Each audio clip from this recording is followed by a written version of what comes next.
দেশ গড়তে জুলাই পদযাত্রায় নেমেছে জাতীয় নাগরিক পার্টি। বৈষম্য বিরোধী ছাত্র আন্দোলন থেকে এক দফার মাধ্যমে গণ অভ্যুত্থানের রূপ নিয়েছিল সেই আমাদের কোটা সংস্কার আন্দোলন। কোটা সংস্কার আন্দোলন থেকে গণ অভ্যুত্থান, যার মাধ্যমে স্বৈরাচারী শেখ হাসিনা দেশ থেকে দিল্লিতে পালিয়েছিল। সেই দিল্লিতে শেখ হাসিনা বসে রয়েছে, আওয়ামী লীগের হাজারো সন্ত্রাসীকে দিল্লি আশ্রয় দিয়েছে। কিন্তু এই সীমান্তে, এই শেরপুরের সীমান্তে থেকে প্রতিনিয়ত পুশিন করে বাংলাদেশে জনগণকে ঢুকানোর চেষ্টা করা হচ্ছে।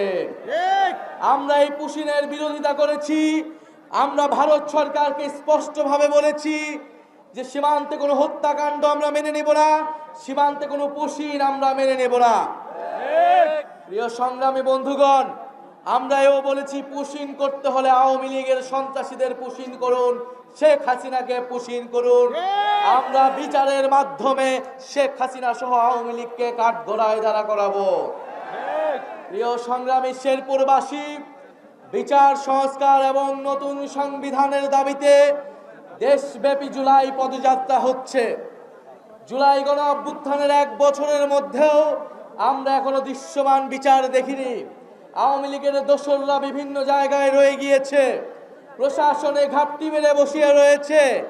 আমরা গোপালগঞ্জে দেখেছি কিভাবে আওয়ামী সন্ত্রাসীরা ছবল মেরে উঠতে চেয়েছিল, কিন্তু আমরা স্পষ্টভাবেই বলেছি গোপালগঞ্জ কেন বাংলাদেশের কোনো জায়গায় মুজিববাদীদের আমরা আর দাঁড় হতে দেব না।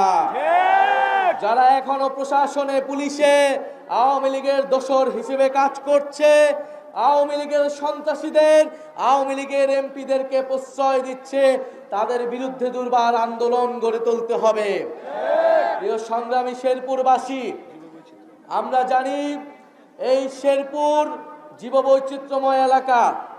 এই শেরপুর প্রতি বছর বন্যায়, পাহাড়ি ঢলে বন্যার কারণে শেরপুরের মানুষ দুঃখ দুর্দশাগ্রস্ত হয়। এই শেরপুরে প্রাকৃতিকভাবে বন রয়েছে, সেই বন উজাড় করার কারণে, খাদ্য সংকটের কারণে হাতি লোকালয়ে চলে আসে। প্রতি বছর হাতির পদদলিত হয়ে বিভিন্ন মানুষ মারা যাচ্ছে। আমাদের শেরপুরে হাসপাতাল থাকলেও চিকিৎসা সেবা নাই, ডক্টর নাই। আমাদের এখানের শিক্ষা ব্যবস্থা পর্যাপ্ত নয়, তরুণদের জন্য কর্মসংস্থান নাই। শেখ হাসিনা বাংলাদেশকে বিগত আমলে, আপনারা হয়তো শেখ হাসিনার 30 বছর এই শেরপুর শাসন করেছে আওয়ামী লীগ, কিন্তু শেরপুর প্রকৃত উন্নয়ন পায় নাই। উন্নয়ন পেয়েছে শুধুমাত্র সেই আওয়ামী দোসরেরা, সেই আওয়ামী সন্ত্রাসীরা, যারা দেশের টাকা লুট করে এখনো বিদেশে পলাতক অবস্থায় আছে। প্রিয় শেরপুরবাসী, আপনারা নিজেরাই চিন্তা করুন, আপনারা নিজেরা ভাবুন যে যেই জুলাই গণ অভ্যুত্থানে আপনাদের শেরপুরের সন্তানেরা শহীদ হয়েছেন, সারা দেশের মানুষ রাজপথে নেমে এসেছিল সে আওয়ামী লীগের বিরুদ্ধে। আপনাদের এই শেরপুরের উন্নয়নের জন্য, বাংলাদেশের মানুষের উন্নয়নের জন্য, শেরপুরবাসীর ভাগ্য পরিবর্তনের জন্য জাতীয় নাগরিক পার্টি সেই প্রকৃত উন্নয়নের, সেই সুষম উন্নয়নের রাজনীতি করতে চায়। প্রিয় সংগ্রামী শেরপুরবাসী, দেশব্যাপী সংস্কারের আলাপ আলোচনা চলছে।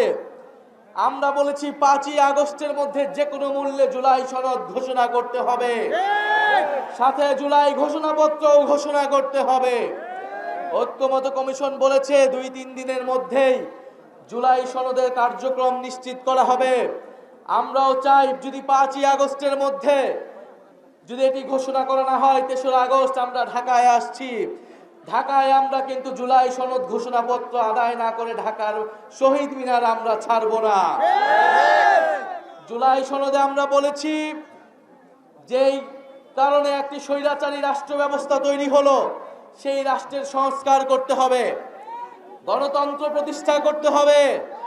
এক ব্যক্তি কেন্দ্রিক রাষ্ট্র রাখা যাবে না। একটা রাষ্ট্রে শুধু প্রধানমন্ত্রীর কাছেই ক্ষমতা, সেই রাষ্ট্র আমরা পরিবর্তন চাই। এজন্য আমরা বলেছি উচ্চকক্ষ লাগবে, এবং এই উচ্চকক্ষ অবশ্যই পিআর পদ্ধতিতেই হতে হবে। উচ্চকক্ষ পিআর পদ্ধতির মাধ্যমে আমরা এই জুলাই সনদে স্বাক্ষর করতে পারি। যদি মৌলিক সংস্কার না হয়, যদি রাষ্ট্রের গুণগত পরিবর্তন এই জুলাই সনদের মাধ্যমে না নিশ্চিত করা সম্ভব না হয়, তাহলে এই জুলাই সনদে জাতীয় নাগরিক পার্টি সমর্থন দিবে না। আমরা আরো বলতে চাই যে জুলাই সনদের পাশাপাশি জুলাই ঘোষণাপত্র ছাত্র জনতার দাবি ছিল, কিন্তু সরকার বারবার এই দাবিকে উপেক্ষা করেছে।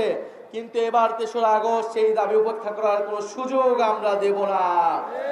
জুলাই ঘোষণাপত্র অবশ্যই জারি করতে হবে এবং নতুন সংবিধানে তা যুক্ত করতে হবে।